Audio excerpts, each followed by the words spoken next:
Coach, I think RJ would say that you've been scary good since the beginning of March. That's pretty good, yeah. My question to you is, has the conversations been different from day to day? Does it feel different as it pertains to wins and losses with the success that this team is having as of late? Yeah, I mean, I'm sure it is different, definitely. Does it feel different? It doesn't. It just feels, because again, you win that game and you play that team again, so you're already moving forward. You get about a little bit of time to enjoy it, but it's a daunting task ahead each and every night. But I'm, our guys are showing progress, and that's what we wanted from day one. I've said it from day one that I took this position was we need to get better. I'm not going to worry about winning. That's going to follow us getting better every day. And at some point, we're going to win consistently because we got better. And, we've won more consistently lately, but I can tell you we still need to get better. So, our first period was evident. We were real sloppy in the first. I thought we got to our game in the second period, got our legs going a little bit, and actually established the pace in the second period, which was great. And then the third, I thought we did a nice job. We give up a goal, but we still stayed on it. Our confidence didn't break. The 6-on-5 with the empty net, we had 3 minutes to kill there. Being in the 6-on-5, I loved our competitive fire there. And our defensive effort in the third, overall 5-on-5 and with that empty net, I thought was solid.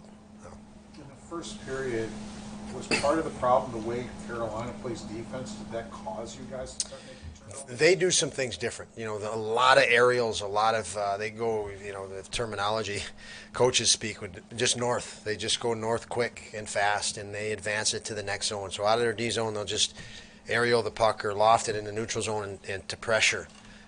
So you have a lot of looks where the defensemen have a puck coming at them in the air and a player on the other team coming at them. And they do that as much or more than anybody in the league. And so it's just they want to get pucks up and pressure the D.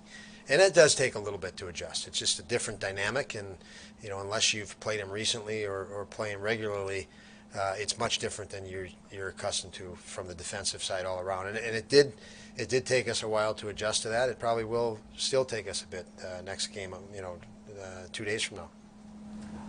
The pass that Darlene makes, not only the pass, but the entire play leading up to Olsen's goal. Is that one of those plays that has show the growth of Darlene because he's under pressure there, he makes a really quick play, and there's not much time to make a decision, right? Yeah, no, again, we've talked about no hesitation, being fearless, and when you're that, it unleashes the ability, it unleashes the skill. And, he stayed engaged. He had his net behind him and 120 feet of ice to cover, but he stayed in the battle right in front of him and obviously won it and had enough presence and skill to know, where his out was. And that was obviously Victor Olofsson standing alone in front. So an amazing play. I haven't been able to enjoy it on video yet. It's tough to see from the bench. So I only got a piece of it from the bench. But it looks spectacular, even only getting 20% of the information from me because he stayed up and pressured the puck. So hats off to him. Great job. And Victor had a great game too. Sorry. What were you feeling in the moment when Thompson decided to pass to Skinner on that first goal? Did you think he was going to? On which? The first goal. Yeah, that's why I wanted Thompson at center.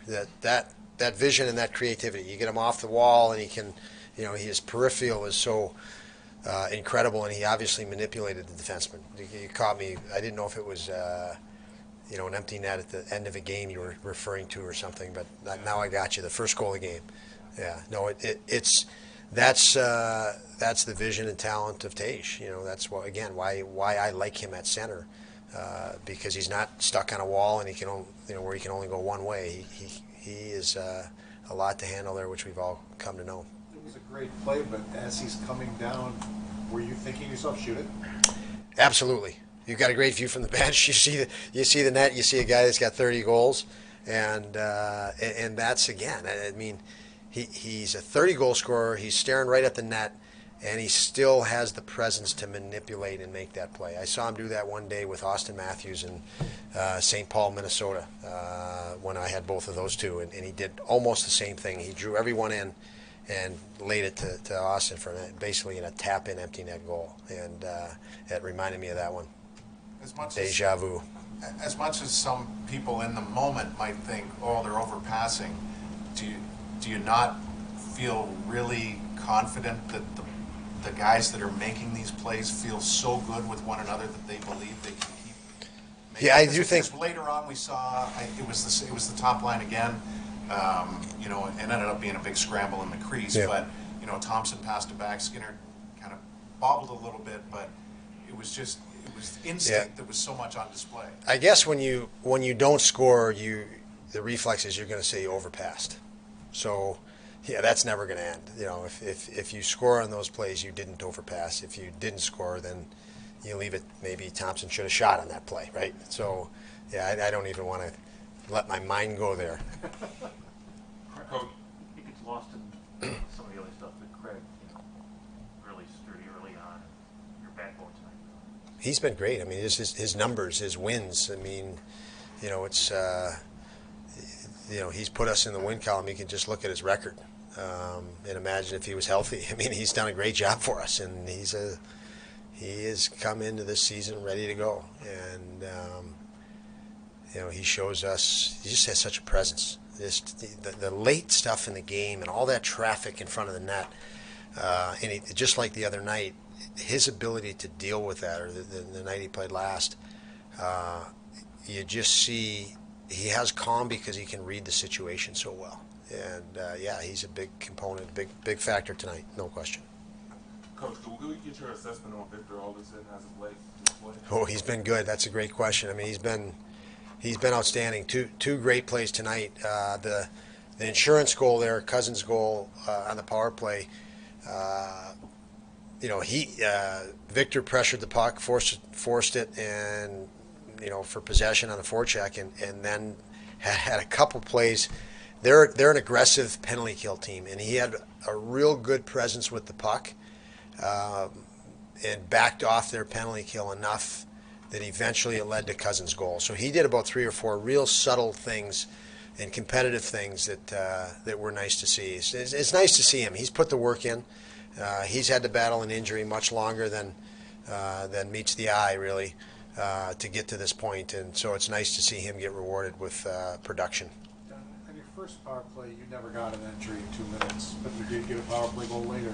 What did you guys do? What adjustments did you make in the later power play to be able to straighten that out? Yeah, I mean, I don't know that we made an adjustment to being poor on the first power play. I think we just kind of got back to ourselves. We were sloppy on the first power play, as we were, I felt, in the first period. And, we just got to our game and, got more into the flow. So I don't think it was an adjustment, a technical or tactical adjustment on the power play itself.